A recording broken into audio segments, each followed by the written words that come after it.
الحمد للہ رب العالمین والصلاة والسلام علی سید الانبیاء والمرسلین وعلی آلہ وصحبہ اجمعین اما بعد فاعوذ باللہ من الشیطان الرجیم بسم اللہ الرحمن الرحیم۔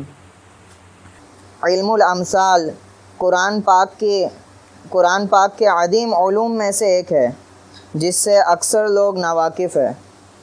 قرآن کو سمجھنے کے لیے جن علوم کی ضرورت ہے اس میں سے ایک اہم ترین علم الامثال ہے۔ مثل کی جمع امثال ہے، یعنی کسی چیز کی مثال دینا، اور مثال سے بات زیادہ واضح ہوتی ہے۔ چنانچہ قرآن کے اسلوب میں آپ دیکھیں گے جگہ جگہ پر اللہ تعالیٰ نے مثالوں کے ذریعے بات کو سمجھایا ہے۔ مثال میں ہوتا کیا ہے؟ خیالی شے کو محقق بنا کر اور معقول کو یعنی عقل والی چیز کو محسوس کی شکل میں لا کر، اسی طرح جو معنی ہے، دلی مراد ہے، ان کو اشخاص تصویر دے کر مثال سے سمجھانا، یعنی خفی کو جلی کرنا، پوشیدہ چیز کو واضح کرنا، اور غائب کو حاضر سے تشبیہ دینا مقصود ہوتا ہے۔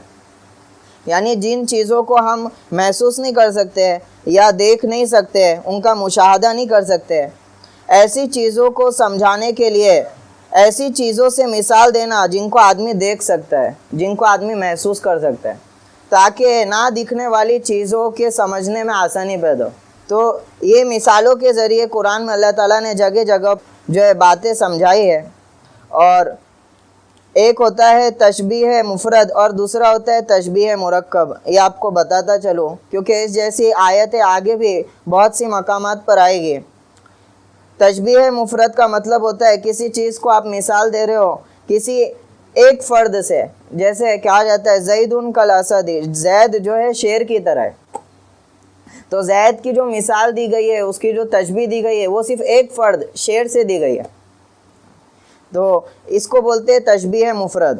اور دوسرا ہوتا ہے تشبیہ مرکب، یعنی کسی چیز کو چند چیزوں کے مجموعے سے جو تصویر تیار ہوتی ہے، اس تصویر سے، اس مجموعی تصویر سے جو ہے تشبیہ دینا، اس کو سمجھانا۔ مثال کے طور پہ میں کہوں کہ مسجد ایسا ہرا بھرا باغ ہے جو ہر وقت پھل دیتا رہتا ہے، تو یہ کسی ایک باغ سے میں تشبیہ نہیں دے رہا ہوں، بلکہ چند چیزوں کو جمع کر رہا ہوں، اور ان کو جمع کرنے سے جو ایک تصویر جو ہے مجموعی اعتبار سے بنتی ہے، اس پوری تصویر سے میں کیا دے رہا ہوں؟ مسجد کو تشبیہ دے رہا ہوں۔ تو اس کو بولتے ہیں تشبیہ مرکب، اور یہ بہت ہی زیادہ بلیغ ہے، جس کو لٹریچر میں کہتے ہیں، بہت زیادہ اعلیٰ معیار پہ ہے یہ تشبیہ کی جو بات۔ اور قرآن چونکہ بلاغت کے اعتبار سے اعلیٰ معیار پر جو ہے فائز ہے، اور بلاغت کی جو انتہا تھی وہ قرآن کی آیتوں میں جو ہے ختم ہوتی معلوم ہوتی ہے۔ تو اللہ تعالیٰ نے اتنی بلاغت سے کام لیا، تو منافقوں کی جو حالت تھی اس کو مجموعی اعتبار سے اللہ تعالیٰ سمجھا رہے۔ چنانچہ اللہ تعالیٰ فرماتے ہیں مَثَلُهُمْ كَمَثَلِ الَّذِي اسْتَوْقَدَ نَارًا، کہ یہ جو منافق لوگ ہیں، اس سے پہلے اللہ تعالیٰ نے ارشاد فرمایا کہ ان لوگوں نے تجارت کی اور ان کو تجارت کا بھی ڈھنگ نہ آیا، کہ دنیا میں مسلمانوں کے شر سے اور مسلمانوں کے جبر سے بچنے کے لیے اور مال غنیمت کو حاصل کرنے کے لیے ظاہری طور پر کیا کیا؟ اسلام کا لبادہ اوڑھ لیا اور دل میں نفاق کو، کفر کو جگہ دے دیا۔ اس طرح کا جو معاملہ کیا، اس طرح کی جو تجارت کی، اس سے فائدہ کیا ہوا؟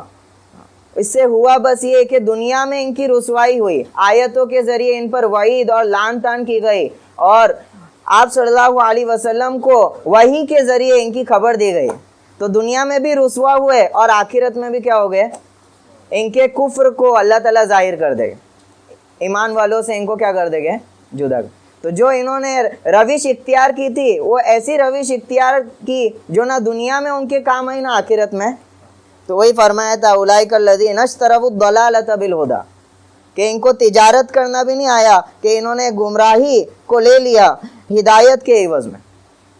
تو آگے جو ہے ان کی مثال دے رہے اللہ تعالیٰ کہ مثلہم، ان کی مثال کمثل الذی استوقد نارا، اس شخص کی طرح ہے جس نے آگ جلائی، یعنی یہ تمام باتوں کو اپنے ذہن میں زور دے کر آپ تصور کی جو ہے شکل دیجئے تاکہ یہ بات آپ کو سمجھ میں آئے کہ آدمی ایک بیابان میں ہے، جنگل میں ہے اور تنہا ہے، اور ہر طرح سے اس کو جو ہے خطروں کی کیا ہے، اندیشہ ہے، خطروں کا جو ہے فکر ہے کہ کہیں سے کوئی وحشی جانور یا کوئی دشمن جو ہے مجھ پر جو ہے ہاتھ درازی نہ کر لے.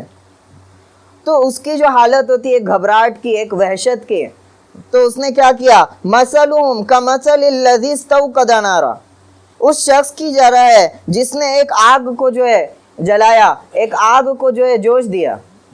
وہ وحشت کے مارے، خوف اور ڈر کے مارے اس نے ایک بہت بڑی آگ جلائی. استوقد نارا، نارا یہاں پہ نکرہ لے کر آئے جس سے مراد بہت بڑی آگ لگائی. فلما اضاءت ما حولہ، اب ہوا کیا، جب اس نے ایک بہت بڑی آگ لگائی، اضاءت ما حولہ، تو اس آگ نے اس کے ارد گرد کی تمام چیزوں کو روشن کر دیا. اس آگ نے کیا کیا، اس کے ارد گرد جتنی چیزیں تھی سب کو کیا کر دیا، روشن کر دیا. اب یہ شرط تھی، فلما، جیسے ہی اس آگ نے اس کے ارد گرد جتنی چیزیں تھی سب کو روشن کر دیا، ذهب اللہ بنورہم، اسی وقت اللہ نے اس کے نور کو سلب کر لیا. تو زائل کر دی اللہ نے ان کی روشنی. وَتَرَكَهُمْ فِي ظُلُمَاتٍ لَا يُبْصِرُونَ، اور چھوڑا ان کو اندھیریوں میں کہ کچھ نہیں دیکھتے ہیں. لا يُبْصِرُونَ صُمٌّ بُكْمٌ عُمْيٌ فَهُمْ لَا يَرْجِعُونَ، اب ان کی حالت ایسی ہے کہ گویا یہ بہرے ہیں، گنگے ہیں، اندھے ہیں. فَهُمْ لَا يَرْجِعُونَ، سو وہ نہیں لوٹنے والے اور نہیں لوٹ سکتے. یہ پہلی مثال دی اللہ تعالیٰ نے منافقوں کے ایک گروہ کے.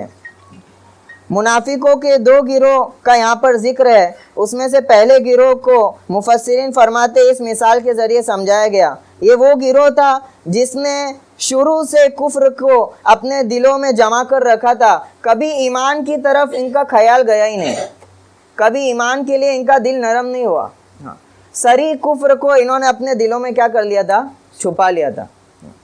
تو ان کی جو ہے مثال اس پہلی مثال میں جو اللہ تعالیٰ ارشاد فرما رہے کہ ان لوگوں نے بھی کیا کیا، مثال آپ کے ذہن میں رہے تاکہ ابھی جو تشریح ہو رہی ہے وہ آپ کو سمجھ میں آئے.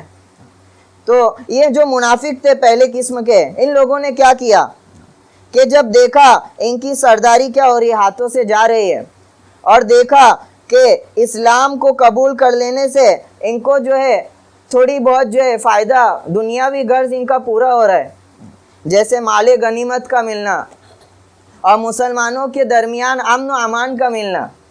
اسی طرح مسلمان جو ہے پورا معاشرہ تھا مدینے کا، اس میں مسلمان عورتوں کے ساتھ نکاح وغیرہ کا ہونا. اسی طرح جب انہوں نے اسلام کا لبادہ پہن لیا تو گویا کہ ان پر مسلمانوں کا حکم رائج ہوگا، تو ان کی وراثت میں ان کو حصہ ملنا. تو یہ ساری چیزیں تھی، یہ سارے اغراض تھے، اور خوف تھا کہ اگر اپنے کفر کو ظاہر کر دے تو ان سے کیا ہو جائے گی، دشمنی ہو جائے گی، اور ان سے ہمیں جو ہے نقصان جو ہے اٹھانا پڑے گا. تو اس خوف و ہراس کی حالت میں انہوں نے کیا کیا، ایک بہت بڑی آگ جلائی. آگ جلائی سے مطلب کلمہ شہادت لا الہ الا اللہ کا اقرار کر لیا. کلمہ شہادت سب کو دکھانے کے لیے کیا کر دیا، کلمہ شہادت. جیسے لا الہ الا اللہ کا جو انہوں نے اقرار کیا تو اس سے ایک روشنی پھیلی. اس سے کیا ہوئی، دنیا میں جس روشنی کی وجہ سے ان کو یہ تمام فوائد حاصل ہوئے جس کو میں نے ابھی شمار کرا ہے، جو کہ وقتی تھے. تو روشنی دنیا میں تو ہو گئی، البتہ آگے فرما رہے کہ روشنی جلی ہی تھی. ذهب اللہ بنورہم، کہ اللہ نے ان کو ان کے نوروں کو سلب کر لیا. کہ دنیا میں تو ان کو چھوٹی موٹی کیا ہو گئے، اغراض ان کے پورے ہو گئے، لیکن جیسے ہی موت ان پر واقع ہو گئی تو ان کا جو کفر تھا، کفر کی ظلمت تھی، ذهب اللہ بنورہم، جو اسلام کے کلمے نے دنیا میں ان کو محفوظ کر رکھا تھا، وہ ان کا پردہ فاش ہو گیا، اور قیامت میں بغیر نور کے ان کو اٹھایا گیا. کہ قیامت میں جب ایسے لوگ اٹھے تو اللہ نے ان کے نور کو کیا کر دیا، ان سے سلب کر لیا. وَتَرَكَهُمْ فِي ظُلُمَاتٍ، اور ان کو اندھیریوں میں چھوڑ دیا. یہاں پہ جمع لے کر ہے ظلمات. لا يُبْصِرُونَ، اب ان کی حالت ایسی ہے کہ ان کو کچھ نہیں دکھ رہا ہے. اندھیریوں میں چھوڑ دیا. ظلمت سے مراد کیا ہے؟ تو ظلمت سے ایک تو غضب الہی مراد ہے, اللہ تعالیٰ کے غضب کی ظلمت. اسی طرح ظلمت آخرت کہ آخرت میں جو خسران اور جو ہے ان کو نقصان اٹھانا پڑے گا اس کی ظلمت.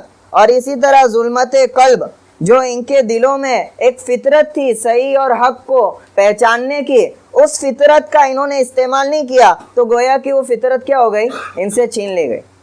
تو اندھیریوں میں ان کو چھوڑ دیا گیا. فی ظلمات لا یبصرون, اب ان کا حال یہ ہے کہ کچھ نہیں دیکھ پا رہے. آخرت میں چونکہ ان کے دلوں میں ایمان نہیں تھا, اور جب ایمان نہیں تھا تو اس کا نور بھی آخرت میں ظاہر, گویا کہ یہ تاریکیوں میں جو ہے پھنس گئے. سمم, سمم کہتے ہیں بہرے ہے, سم کہتے ہیں جتنے سوراخ ہے جن سے آواز اندر داخل ہوتی ہے, ہوا اندر داخل ہوتی ہے, ان تمام سوراخ کا بالکلیہ بند ہو جانا. تو سوراخ بند ہوتے ہیں تو ہوا جو ہے وہاں پہ گزر اس کا جو ہے رک جاتا ہے, اور ہوا میں جو موجیں ہوتی ہے, ویوز ہوتی ہے, اسی کی وجہ سے کیا ہے ساؤنڈ آدمی کو جو ہے کان کے ذریعے حاصل ہوتا ہے, آواز حاصل ہوتی ہے. تو سمم یہ ایسے ہے کہ ان کے تمام سوراخ کیا ہو چکے ہیں؟ بند ہو چکے ہیں, کہ حق تو بولا جا رہا ہے لیکن حق کی آواز کو یہ قبول نہیں کر پا رہا. بکمون گونگے ہے, کہ گویا کہ حق کو یہ ظاہر نہیں کر رہے, جو کچھ ان کے دل میں ہے اس کے خلاف ظاہر کر رہے, تو گویا کہ ان کی گویائی ہے ہی نہیں, گویا کہ یہ گونگوں کی طرح ہے, ان کا بولنا بھی کس کی طرح ہے؟ بکمون حق سے جو ہے خاموش ہے. عمیون اندھے ہو چکے ہیں, کہ آیتیں نازل ہو رہی ہے لیکن اس سے عبرت حاصل نہیں کر پا رہے. مسلمانوں کے ساتھ اللہ کی غیبی نصرتوں کو دیکھ رہے لیکن اس سے عبرت حاصل نہیں کر پا رہے, گویا کہ ان کی بصارت جو ہے چھین لے گئی. عبرت کی نگاہ فوت ہونا گویا کہ بصارت کا ہی فوت ہو جانا ہے. تو ان کو جو ہے عمیون فرما دیا, کہ ایسے راستہ بھٹک چکے ہیں کہ آس پاس تو اجالا ہے لیکن اللہ نے ان کی جو ذاتی نور تھا اس کو چھین لیا. ذاتی نور چھیننے کی وجہ سے اب ان کو راستہ نہیں دکھ رہا ہے. اسی طرح سمم جیسے میں نے کہا بہرے ہے, کہ راستہ حاصل کرنے کی یہ سب جو ہے وسائل ہے, کہ روشنی ہو, روشنی سے آدمی کو کیا ہوتا ہے؟ راستہ حاصل ہوتا ہے, تو روشنی بھی سلب کر لی گئی. اسی طرح بہرے, ابھی یہ بھی ممکن نہیں کہ کسی راہ بتانے والے کی آواز کو سن کر کیا ہو جائے؟ راہ حاصل کر لیں. سمم بہرے ہو گئے. عمیون بکمون گونگے کہ بول بھی نہیں پا رہے. ان کی حالت کو جس باریکی سے اللہ تعالیٰ یہاں پر ارشاد فرما رہے کہ اندر تو کفر چھپا کے رکھا ہے لیکن حالات ایسے کہ اس کفر کو ظاہر بھی نہیں کر پا رہے, تو بول بھی نہیں پا رہے, تو ہدایت کسی کو پکار نہیں پا رہے, راستہ دکھلانے کے لیے مدد حاصل نہیں کر پا رہے. تو عمیون سے اس کو تشبیہ دی کہ بول بھی نہیں پا رہے. بکمون سے آگے فرمایا عمیون اندھے ہے کہ آنکھوں سے دکھ بھی نہیں رہے. ایک تو باہر ظلمتیں پھیلی ہوئی ہے اور اس میں سے ان کا جو ذاتی نور تھا وہ بھی کیا ہے؟ ان سے سلب کر لیا گیا. تو یہ تمام وسائل ان سے سلب ہو گئے. اس کا نتیجہ یہ ہے فہم لا یرجعون, اب تو یہ لوٹنے والے نہیں ہے, یعنی گمراہی سے ہدایت کی طرف لوٹنے والے نہیں ہے, کفر سے ایمان کی طرف لوٹنے والے نہیں ہیں. فہم لا یرجعون, سو اب یہ نہیں لوٹے گے. رجوع کہتے ہیں لوٹنے کو. اسی طرح اس کی بہت سی جگہ اللہ تعالیٰ نے اس کو استعمال کیا, اور رجوع کا جو اختیار آدمی کو دیا ہے دنیا میں وہ اختیاری طور پر دیا ہے. کیسے دیا ہے؟ دنیا میں اللہ تعالیٰ نے سب کو اختیار دیا ہے کہ وہ کسی بھی وقت کیا کر سکتا ہے؟ اللہ کی طرف رجوع کر سکتا ہے, گناہوں سے فرما برداری کی طرف, اور برائی سے نیکی کی طرف, اور گمراہی سے ہدایت کی طرف رجوع کر سکتا ہے. اور اگر اس نے یہ رجوع نہیں کیا تو اللہ ہر انسان کو رجوع بالموت کرے گا. کیا کرے گا؟ موت کی طرف, اپنی طرف لوٹنے پر مجبور کرے گا, جس کو اللہ تعالیٰ فرماتے ہیں کل نفس ذائقۃ الموت ثم الینا ترجعون, ہر جاندار کو موت کا مزہ چکھنا ہے, ثم الینا ترجعون, اور پھر تم ہماری طرف لوٹائے جاؤ گے. تو یہ رجوع بالموت ہوگا جو نہایت تکلیف دہ ہوگا آدمی کے لیے.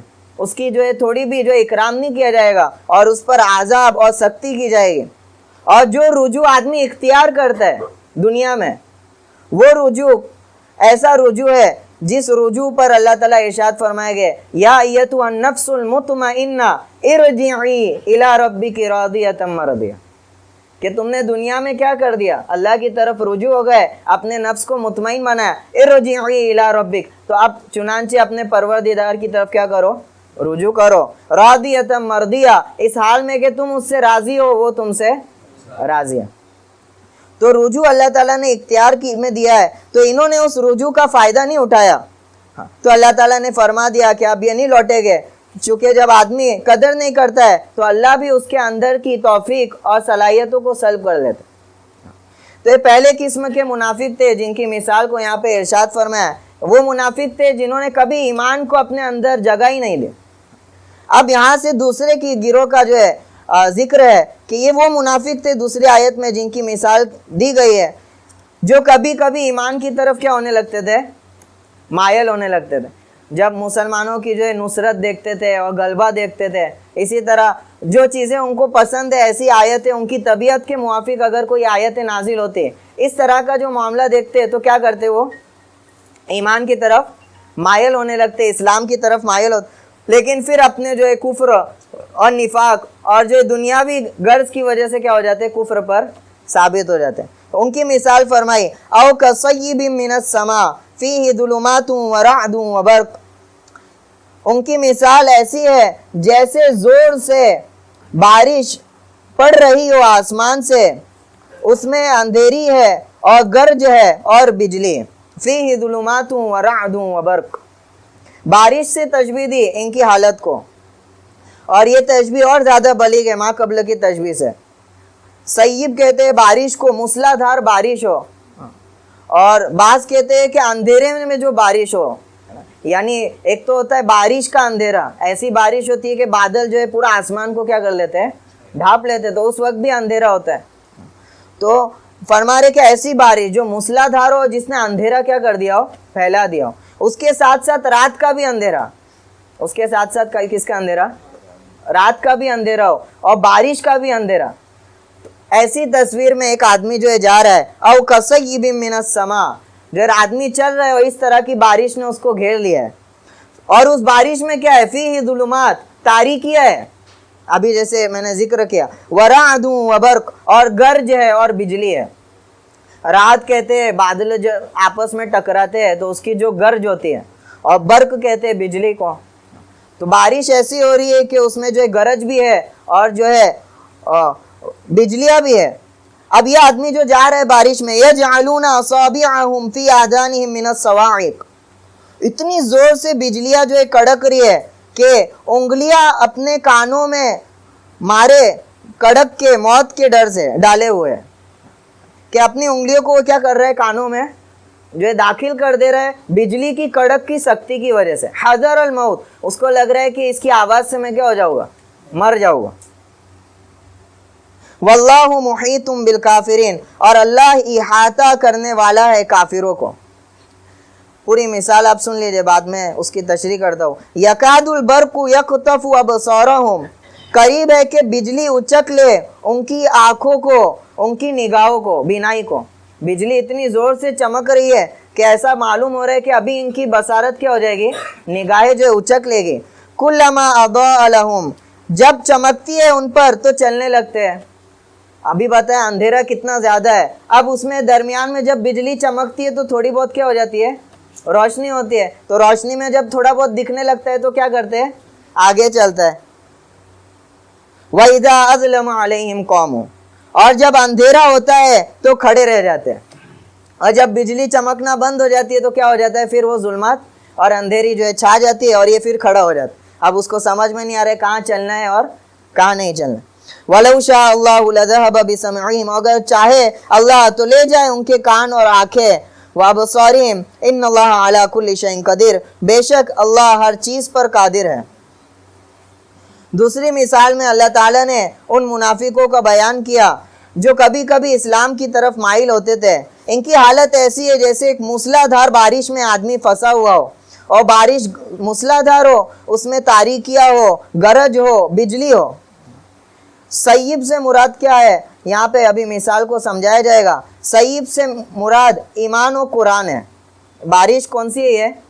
ایمان و قرآن کی بارش ہے، کہ ایمان و قرآن کی بارش ہے، من السماء، آسمان سے۔ اب اس بارش میں کیا ہے؟ ظلمات، تھوڑی تاریکیاں ہے.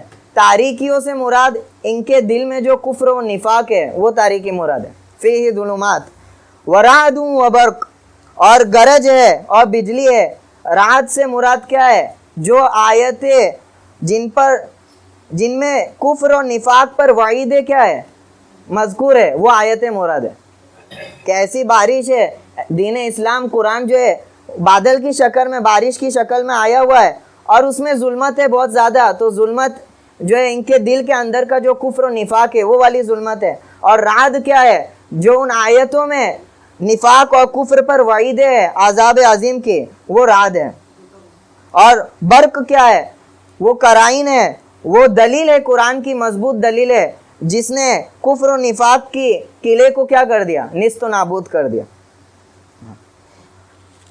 اس طرح کی جو ہے تشبیہ دی گئی ہے. ابن عباس رضی اللہ عنہ فرماتے ہیں قرآن کی مضبوط آیات ان منافقوں کے قلعے کو کھول دے گی اور ان کے چھپے ہوئے عیوب ظاہر کر دے گی، اور اپنی نورانیت سے انہیں مبہوت کر دے گی، یعنی ان کو مغلوب کر دے گی. یعنی ان کی مثال ایسی تھی کہ تھوڑے بہت منفعت کے لیے انہوں نے اسلام کے لبادے کو کیا کر لیا؟ اوڑھ لیا، لیکن کفر و نفاق کو اپنے اندر جو ترویج دی. اب اس میں یہ کشمکشی کے ماحول میں کیا ہے؟ پھنسے ہوئے ہیں. جیسے ایک آدمی بارش میں پھنسا ہوا ہوتا ہے اور اس میں جو آیتیں نازل ہو رہی ہے کفر نفاق کے اوپر وعید کی، یہ ان پر بھاری گزرتی ہے. اسی طرح جو آیتیں احکامات کے قبیل سے، نماز کا پڑھنا، اسی طرح جہاد کا کرنا، اسی طرح اللہ کے احکامات کو ماننا، یہ آیتیں ان پر گرا ہے، بہت بھاری ہے. اس کو اللہ تعالیٰ رعد اور برق سے کیا دے رہے؟ تشبیہ دے رہے. یجعلون اصابعهم فی آذان من الصواعق، کانوں میں انگلیاں ٹھوس لیتے ہیں موت کے ڈر سے. یعنی جب قرآن کی نصیحتیں ان کو کی جاتی تھی، قرآن کی آیتیں پڑھ پڑھ کر سنائی دی جاتی تھی، تو یہ منافق اپنی انگلیوں کو کیا کر لیتے تھے؟ کانوں میں دبا لیتے تھے، تاکہ وہ آیتیں سن کر ان کے اندر کی جو کفر نفاق کی موت ہے وہ واقع نہ ہو جائے، جس کو وہ موت سمجھتے تھے کہ اگر ہم آیت کو سنیں گے تو ہمارے اندر کا جو کفر نفاق کی بیداری ہے وہ کیا ہو جائے گی؟ ختم ہو جائے گی. تو حذر الموت، وہ جب بجلی کڑکتی ہے تو کیا کرتے ہیں؟ یعنی جب آیتیں نازل ہوتی ہے تو اپنے کانوں کو بند کر لیتے. حذر الموت، موت کے خوف سے کہ ہمارے اندر کہیں وہ قرآن کا جو نظریہ ہے وہ نافذ نہ ہو جائے، رائج نہ ہو جائے، ہمارے دل میں نہ بیٹھ جائے. آگے فرمایا کلما اضاء لهم مشوا فیہ. اب ہوتا کیا تھا؟ جب اسلام میں تھوڑی بہت کیا ہے کامیابی اور سربلندی حاصل ہوتی تھی، مسلمانوں کو عزت حاصل ہوتی تھی، اسی طرح وہ احکامات مال غنیمت کے جو نازل ہوتے تھے آیتوں کے ذریعے، ان کے جو پسندیدہ احکامات ہیں، جب اس طرح کے احکامات نازل ہوتے تو کیا کرتے؟ اسلام کی طرف بڑھتے ہیں. جیسے وہ آدمی تھا اندھیروں میں پھنسا ہوا تھا، تھوڑی بجلی کڑک رہی، روشنی ہو رہی ہے، آگے جا رہا ہے. تو اسی طرح مال غنیمت کا ذکر آ جاتا، یا اسی طرح فتوحات کا ذکر، تو یہ کیا کرتے؟ اسلام میں آگے بڑھ. وَإِذَا أَظْلَمَ عَلَيْهِمْ قَوْمٌ، اب جب واپس تاریکی چھا جاتی ہے، ان کے مخالف کوئی آیت نازل ہو جاتی کفر و نفاق پر وعید والی یا احکامات والی، تو اب واپس کھڑے ہو جاتے ہیں. اب کیا ہو جاتے ہیں؟ پھر کفر و نفاق کو اپنے اندر کیا دے دیتے؟ جگہ دیتے تھے. تو یہ ان کے کشمک پرسی کی حالت تھی، نہ آگے پڑھ پا رہے تھے نہ پیچھے، ہر وقت جو ایک خوف و حراست میں رہتے تھے. جیسا قرآن کی بہت ساری آیتوں میں آپ دیکھیں گے، چنانچہ قسمیں کھاتے تھے وَيَحْلِفُونَ بِاللَّهِ إِنَّهُمْ لَمِنْكُمْ، اللہ تعالیٰ کی قسمیں کھاتے تھے کہ ہم آپ صلی اللہ علیہ وسلم آپ کے ساتھ ہی ہے. اللہ تعالیٰ نے فرمایا وَمَا هُم مِّنكُمْ وَلَكِنَّهُمْ قَوْمٌ يَفْرَقُونَ، یہ آپ کے ساتھ نہیں ہے بلکہ ایسی قوم ہے جو ڈرپوک ہے. لو یجدون ملجان، اگر ان کو کوئی پناہ گاہ ملے، او مغاراتن، کوئی غار ملے، او مدخل لولوا الیہ وهم یجمحون، یا کوئی داخل ہونے کی جگہ ملے تو فوراً جا کے کیا ہو جائے گے؟ اس میں چھپ جائے گے، آپ کے ساتھ آنے نہیں والے جہاد میں. اسی طرح ہر وقت خوف و حراست میں رہتے تھے، جس کو 10ویں پارے میں اللہ تعالیٰ نے فرمایا یحذر المنافقون ان تنزل علیہم، منافق ڈرتے رہتے تھے کہ ان پر کوئی صورت ایسی نازل نہ ہو جائے تنبئہم بما فی قلوبہم، جو ان کے دلوں کے احوال کو ظاہر کر دے. ان کے دلوں میں جو منصوبہ سازی چل رہی ہے اس کو کیا کر دے؟ ظاہر کر دے. ایک آیت میں فرمایا یحسبون کل صیحۃ علیہم، ہر آواز کو، ہر شور کو، تھوڑا بھی معاشرے میں کچھ ہوتا تھا ان کو لگتا تھا ہمارا راز کھل گیا. کیا ہو گیا؟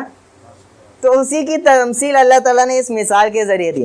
کہ آدمی کس طرح کشمکش میں پڑا رہتا ہے کہ تھوڑی اس کو روشنی ملتی ہے تو آگے جاتا ہے اور پھر واپس اپنے کفر و نفاق کے اندھیرے میں مبتلا ہو جاتا ہے۔ تو یہ ان کی جو ہے حالت تھی۔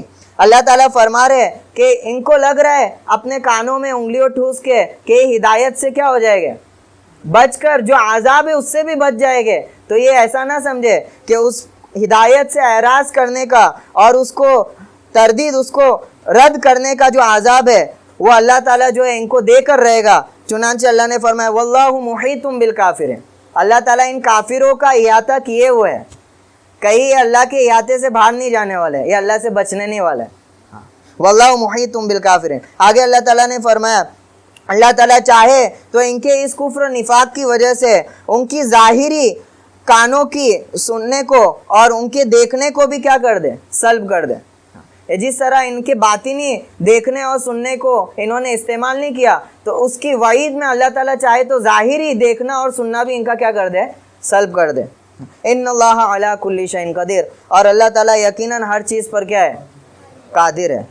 تو یہ منافق تھے جو سوچ رہے تھے ہم جو بچ جائیں گے، کیا ہو جائے گے، بچ جائیں گے، لیکن آخرت میں ان کا کیا ہو گیا، دنیا میں ان کو رسوائی ملی قرآن کی آیتوں کے ذریعے سے، اور ہر طرح کے جو کشمکش میں پھنسے ہوئے رہتے تھے، بے اطمینانی میں رہتے تھے، اور آخرت میں ان کی رسوائی ہوگی جو ظلمتوں سے میں نے ارشاد فرمایا۔ اسی طرح روایتوں میں آتا ہے آخرت میں آدمی جب اٹھے گا تو ایمان والا اپنے نور کے ساتھ اٹھے گا۔ کس کے ساتھ اٹھے گا؟ یوم تری المؤمنین والمؤمنات یسعی نورہم بین ایدیہم وبایمانہم، ایمان والے جب اٹھے گئے تو ان کے ایمان کے بقدر ہر ایک کو نور حاصل ہوگا۔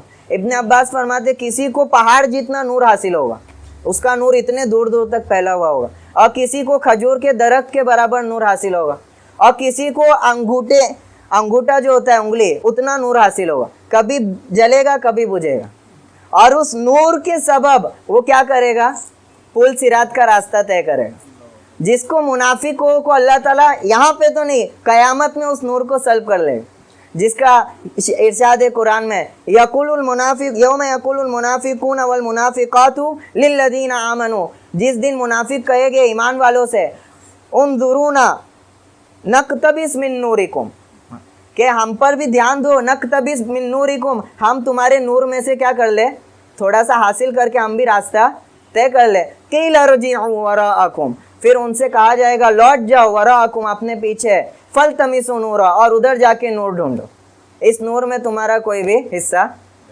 فضرب بینہم بسور لہ باب باطنہ فیہ الرحمۃ وظاہرہ من قبلہ العذاب، تو ہر ایک کے اعمال، ایمان و اعمال کے حساب سے اس کو نور دیا جائے گا، اور منافقین ایسے دن ظلمتوں میں کیا ہو گئے، پڑے ہوئے ہو گئے۔ جس طرح دنیا میں اللہ تعالیٰ نے ان کو صلاحیت دی تھی دیکھنے کی، سوچنے کی، سمجھنے کی، ان کو چاہیے تھا وہ صلاحیت کا استعمال کر کے حق کو پہچانتے، حق کو قبول کرتے، انہوں نے اس صلاحیتوں کو ضائع کیا، چنانچہ اسی حالت میں اللہ تعالیٰ قیامت میں اٹھائے گئے۔ چنانچہ اللہ تعالیٰ قرآن میں فرماتے ہیں وَنَحْشُرُهُمْ يَوْمَ الْقِيَامَةِ عَلَى وُجُوهِهِمْ عُمْيًا وَبُكْمًا، اور ہم ان کو قیامت کے دن ان کے منہ کے بل گونگا اور اندھا اٹھائے گئے۔ جیسا اٹھائے گئے، اندھا اور گونگا کر کے اٹھائے گئے کہ کچھ بول بھی نہیں سکے گے، کہ اپنی سفارش کر سکے یا کچھ کر سکے، ان کے جو طرف التفات ہی نہیں کیا جائے گا، اور عمیا دیکھ نہیں سکے گے۔ جس طرح دنیا میں اللہ کی آیتوں کو دیکھ کر کیا کر رہے تھے، تو آخرت میں اللہ اندھا اٹھائے گا تاکہ اللہ کے دیدار سے محروم ہو جائے، اللہ کے دیدار سے کیا ہو جائے۔ اس کے مقابلے میں ایمان والوں کو اللہ کیا کرے گا، اپنا دیدار نصیب فرمائے گا اور سفارش کا حق دے گا۔ اسی طرح اللہ تعالیٰ نے ایک جگہ فرمایا وَمَنْ أَعْرَضَ عَنْ ذِكْرِي فَإِنَّ لَهُ مَعِيشَةً ضَنْكًا وَنَحْشُرُهُ يَوْمَ الْقِيَامَةِ، جو ہمارے ذکر سے اعراض کرے گا ہم اس کے رزق کو تنگ کر دیں گے، وَنَحْشُرُهُ يَوْمَ الْقِيَامَةِ أَعْمَىٰ، اس کو اندھا کر کے اٹھائے گے۔ وہ فرمائے گا وَنَحْشُرُهُ يَوْمَ الْقِيَامَةِ أَعْمَىٰ قَالَ رَبِّ لِمَ حَشَرْتَنِي أَعْمَىٰ، اے میرے پروردگار مجھے اندھا کر کے کیوں اٹھایا، وَقَدْ كُنْتُ بَصِيرًا، میں تو دنیا میں اچھا بھلا دیکھتا تھا۔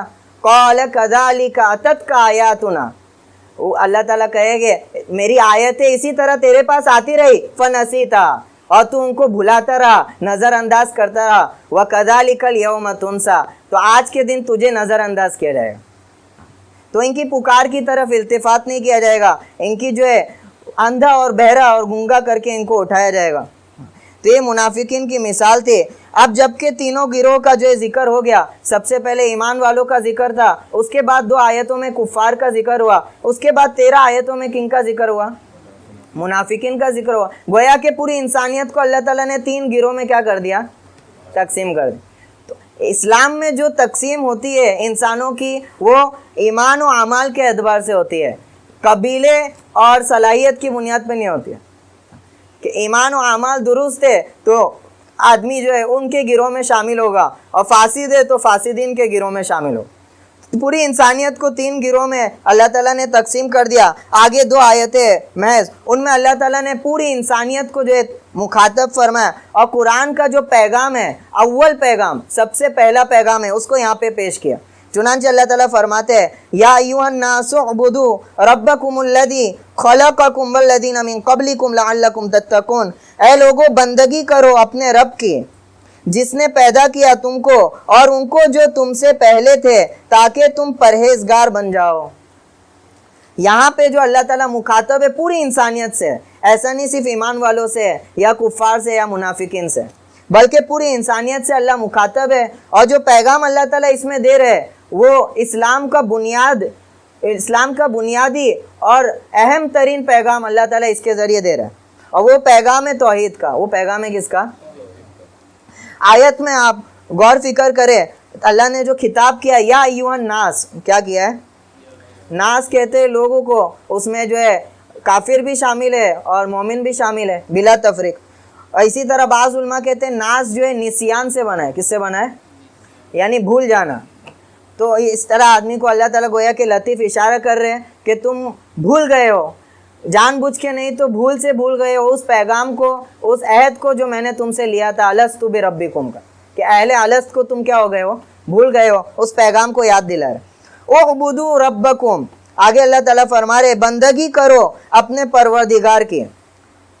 یہاں پہ اللہ تعالیٰ نے اس آیت کو آپ جو ہے سمجھے اس اعتبار سے نہیں کہ اسلام کا پیغام ہے یا مسلمانوں کا پیغام ہے یا عرب کے لیے پیغام ہے۔ اس آیت کو تھوڑا وسیع تر کر کے سمجھے۔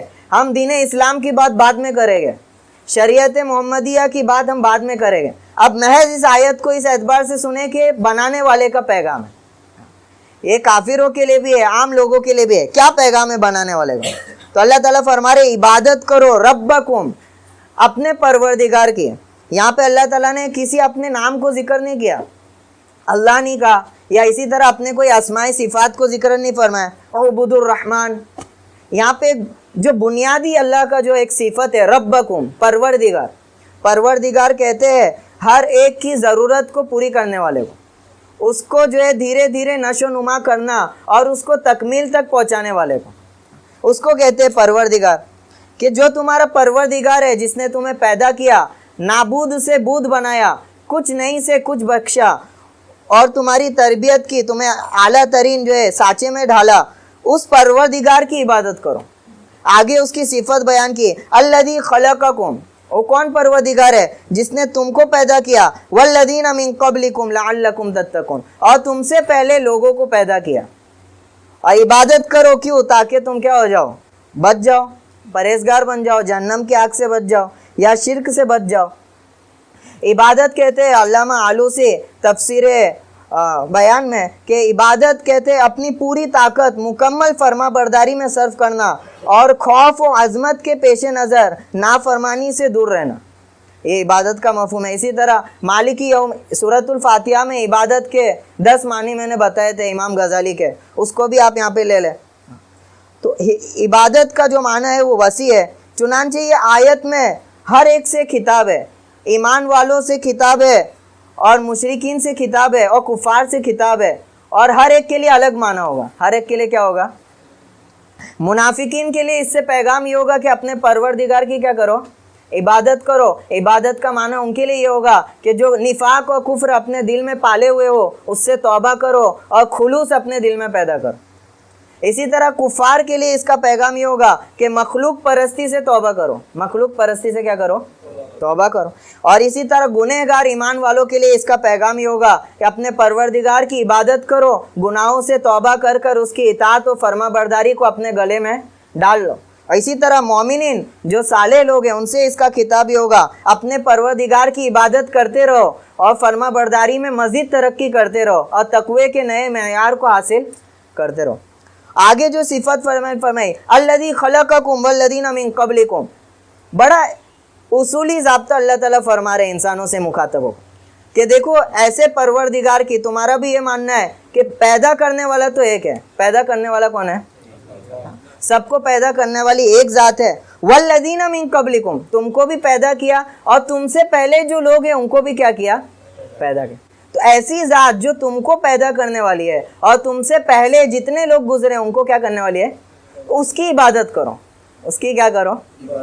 یہ اہل شرک سے خطاب ہے، اور تھوڑا بھی آدمی غور و فکر کرے گا تو شرک سے توبہ کی اس کو توفیق مل جائے گی کہ جتنے بھی لوگوں کی وہ عبادت کر رہا ہے، مشرک ہے، معبودوں کی عبادت کر رہا ہے، وہ یا تو اس کے ساتھ میں یا اس سے پہلے گزر چکے ہیں۔ اللہ تعالیٰ بنیادی ضابطہ فرما رہے ہیں کہ ایسے معبود کی جو ہے پرستش کرو جس نے تم کو پیدا کیا اور تمہارے پہلے جتنے بھی معبود ہیں ان سب کو کیا کیا؟ پیدا کیا۔ وہ حقیقی خالق ہے تو عبادت بھی کس کی ہونی چاہیے؟ اس کی ہے۔ جب اسی نے پیدا کیا ہے، افمن یخلق کمن لا یخلق، کہ کیا جس نے پیدا کیا ہے وہ اس کی طرح ہو جائے گا جس نے کوئی چیز پیدا نہیں کی؟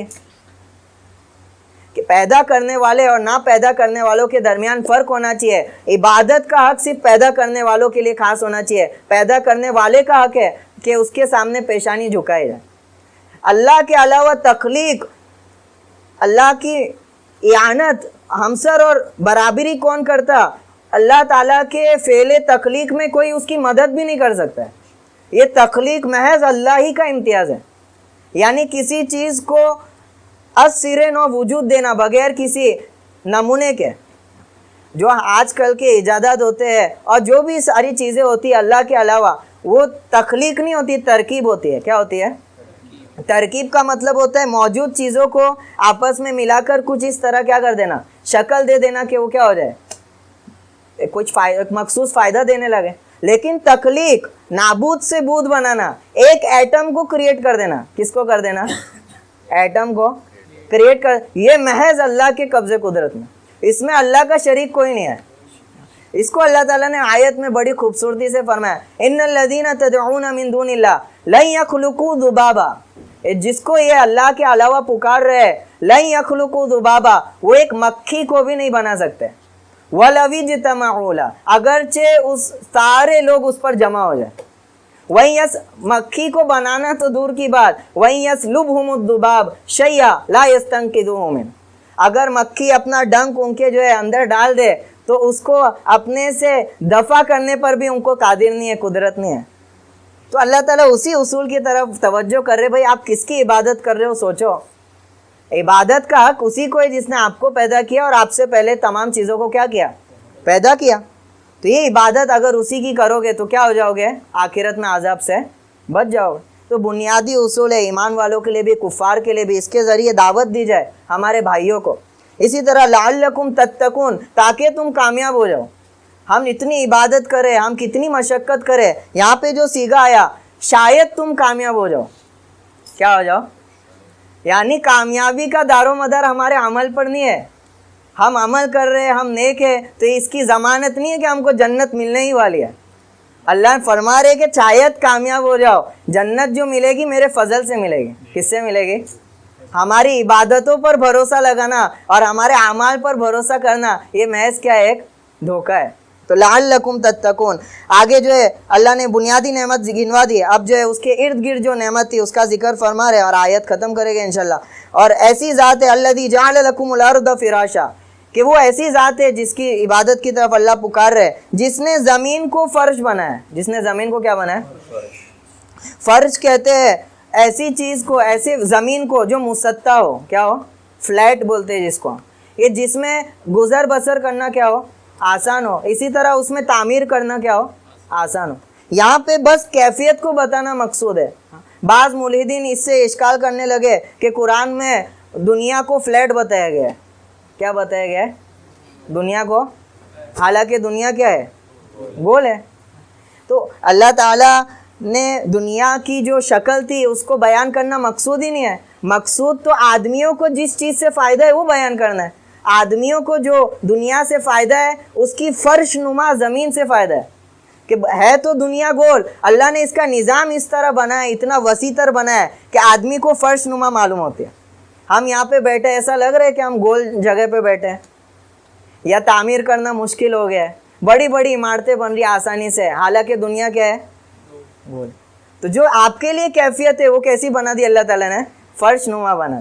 تو ایسی ذات ہے جس نے زمین کو تمہارے لیے فرش بنا ہے، وَالسَّمَاءَ بِنَاءً، اور آسمان کو کیا بنا ہے؟ چھت بنا ہے۔ ہر اوپر رہنے والی چیز کو چھت کہتے ہیں، ڈھانپنے والی۔ تو آسمان بھی انسانوں کو کیا کیے ہوئے؟ ڈھانپے ہوئے، تو وہ چھت ہے۔ وَأَنزَلَ مِنَ السَّمَاءِ مَاءً، اور آسمان سے تمہارے لیے پانی برسایا۔ فَأَخْرَجَ بِهِ مِنَ الثَّمَرَاتِ، اور پھر اس سے پھلوں کو نکالا، رِزْقًا لَكُمْ، جو تمہارے واسطے رزق ہے۔ فَلَا تَجْعَلُوا لِلَّهِ أَندَادًا وَأَنْتُمْ تَعْلَمُونَ، پھر اب کیوں ٹھہرا رہے ہو اللہ تعالیٰ کے ساتھ شریک، وَأَنْتُمْ تَعْلَمُونَ، جبکہ تم جانتے ہو۔ یہ اس کا خاتمہ تھا، کنکلیوژن تھا۔ یہ ساری باتیں تھی، اس میں تم کیا ہو؟ میرے ساتھ متفق ہو۔ سارے لوگ متفق ہے، بنانے والا ایک ہے، فرش کو پھیلانے والا ایک ہے، آسمان کو سجانے والا ایک ہے، پھر اس کے ذریعے سے پانی کو نازل کرنا اور وہاں سے نباتات کو اور پھلوں کو اگانا، یہ تمام نظام کا ڈور اور ساری چیزوں کا اختیار ایک ہی ذات کے ہاتھ میں۔ تو اللہ تعالیٰ بڑی شفقت سے فرمائے، فَلَا تَجْعَلُوا لِلَّهِ أَندَادًا، اب کیوں اللہ کے ساتھ کسی کو شریک ٹھہرا رہے ہو؟ وَأَنْتُمْ تَعْلَمُونَ، اب تو تم جانتے ہو کہ معبود خالق کون ہے؟ ایک ہی ہے۔ ند کہتے ہیں ہمسر کو، ساتھی کو، اسی طرح مد مقابل کو۔ تو اب چنانچہ تمہارے مناسب نہیں ہے کہ اب بھی تم کیا کرو؟ اللہ کے ساتھ کسی کو شریک کرو۔ چنانچہ ان آیتوں کے ذریعے اللہ تعالیٰ نے توحید کی طرف دعوت دی، اور یہ وہ اصول و ضوابط ہے جن پر ادنا تعامل سے ہر آدمی کیا کر لے گا؟ توحید کو کیا کر لے گا؟ قبول کر لے گا، اگر اس نے تعصب کا عینہ نہیں پہنا ہو، اپنے جو ہے کسی ایک مخصوص نظریے کی جو ہے اپنے اوپر جو ہے اس کو غالب نہ کیا ہو۔ تو یہ اللہ کی دعوت تھی توحید کی۔ اس سے آگے شریعت محمدیہ کا اس بات اللہ تعالیٰ نے کیا ہے، جو اگلی مجلس میں انشاءاللہ اس کی تفسیر ہوگی۔ اللہ تعالیٰ جو کچھ ہم نے کہا ہے، سنا ہے، اس میں غلطی ہوئی اس کو معاف فرمائے، ہم سب کو عمل کی توفیق نصیب فرمائے۔ اللہم صلی علی محمد وعلی آل محمد کما صلیت علی ابراہیم وعلی آل ابراہیم انک حمید مجید۔ اللہم بارک علی محمد وعلی آل محمد کما بارکت علی ابراہیم وعلی آل ابراہیم انک حمید مجید۔ یا اللہ ہمارے گناہوں کو معاف فرما، یا اللہ ہمارے گناہوں کو معاف فرما، یا اللہ ہم تیرے کلام کے لیے یہاں جمع تھے، یا اللہ تیرے کلام کو سمجھنے کے لیے جمع تھے، یا اللہ تیرے کلام کی برکت سے فائدہ اٹھانے کے لیے جماعت ہے۔ یا اللہ ہماری دنیا آخرت کی کامیابی اسی کلام میں منحصر ہے، یا اللہ اسی کلام میں مضمر ہے۔ یا اللہ تیرے کلام سے ہم کو محروم نہ فرما، یا اللہ ہمارے کفر و نفاق کی وجہ سے اللہ تیرے کلام سے ہم کو محروم نہ فرما، یا اللہ ہماری نافرمانیوں کی وجہ سے تیرے کلام سے ہم کو محروم نہ فرما۔ یا اللہ ایک ایک تیرے فرمان کو یا اللہ اپنی زندگی کو اس سے سجانے کی توفیق نصیب فرما۔ یا اللہ ایک ایک تیرے محرمات سے ہم کو یا اللہ کوسوں دور رہنے کی توفیق نصیب فرما۔ یا اللہ آخرت میں ہم کو ایمان کا نور نصیب فرما۔ ربنا اتمم لنا نورنا، ہمارے نور کو مکمل فرما، یا اللہ ہمارے نور کو مکمل فرما۔ آخرت کی تاریکیوں سے ہم سب کی حفاظت فرما۔ یا اللہ تمام یا اللہ انسانوں کو تیرے اس پیغام کو یا اللہ ہم کو پہنچانے کی توفیق نصیب فرما۔ یا اللہ اہل شرک کو شرک سے توبہ کرنے کی توفیق نصیب فرما۔ یا اللہ شرک کی مذمت ہمارے دلوں میں پیدا فرما۔ یا اللہ ہمارے نوجوان شرک والے اعمال میں مبتلا ہوتے جا رہے ہیں، یا اللہ اس کی قباحت ان کے دلوں سے نکلتی چلی جا رہی ہے۔ یا اللہ ایمان کی رسی ہمارے ہاتھوں سے پھسلتی چلی جا رہی ہے۔ یا اللہ اس قیمتی سرمایے سے ہمیں محروم نہ فرما۔ یا اللہ ہمارے نوجوانوں کو محروم نہ فرما۔ یا اللہ ہماری نسلوں کو محروم نہ فرما۔ ایمان پر یا اللہ ہماری زندگی کو قائم فرما، ایمان ہی پر خاتمہ نصیب فرما۔ یا اللہ جو امت کی یا اللہ حال ہے یا اللہ تو بہتر جانتا ہے، یا اللہ امت کے حال پر رحم فرما۔ یا اللہ امت کو اسلام اور ایمان کے ذریعے عزت نصیب فرما۔ یا اللہ کافروں کو کفر اور ان کے تدبیروں کی وجہ سے ناکام اور ذلیل فرما۔ یا اللہ باطلوں کی تدبیروں کو ناکام فرما، ان کو پاش پاش فرما۔ یا اللہ اہل اسلام کو یا اللہ تیری فرما برداری کا توق اپنے گلوں میں پہننے کی سعادت نصیب فرما۔ یا اللہ اسلام کی نشر و اشاعت کرنے کی توفیق نصیب فرما۔ ہمارے گھروں میں اللہ قرآن حافظ پیدا فرما، یا اللہ عالم یا اللہ محدث پیدا فرما، دین کے اللہ داعی پیدا فرما۔ یا اللہ جو ہم نے مانگا ہے اسے بھی قبول فرما۔ یا اللہ جو ہم میں سے پریشان ہیں ان کی پریشانیوں کو دور فرما، جو بیمار ہیں ان کی شفا یابی نصیب فرما۔ یا اللہ جو شادی کے اعتبار سے پریشان ہیں غیب سے ان کے لیے اللہ مناسب جوڑے عطا فرما۔ یا اللہ جو مرحومین ہیں اللہ ان کی خوب خوب مغفرت فرما۔ یا اللہ جو دنیا سے جا چکے ہیں اللہ ان کے پسماندگان کو یا اللہ صبر جمیل نصیب فرما۔ یا اللہ تو ان کے اللہ اہل و عیال کا کفیل بن جا۔ یا اللہ یتیموں کی یا اللہ حفاظت فرما۔ یا اللہ کیا ماحول آ گیا ہے، یا اللہ آدمی یا اللہ کتوں جانوروں کو پالنے کے لیے تیار ہے، یا اللہ لیکن کسی یتیم کی کفالت لینے کے تیار نہیں، یا اللہ کسی یتیم کی کفالت لینے کے لیے تیار نہیں ہے۔ یا اللہ ہزار روپے اللہ جانوروں کو پالنے میں لگا رہا ہے، یا اللہ لیکن یتیم کی کفالت کے لیے اللہ راضی نہیں ہے۔ یا اللہ تیرے نبی بھی یتیم تھے، یا اللہ ہمارے نبی بھی یتیم تھے، یا اللہ یا اللہ یا اللہ ہم کو یتیموں کا خیال رکھنے کی توفیق نصیب فرما۔ یا اللہ یتیموں کی کفالت کرنے کی توفیق نصیب فرما۔ یا اللہ امت کے شیرازے کو بکھرنے سے اللہ محفوظ فرما۔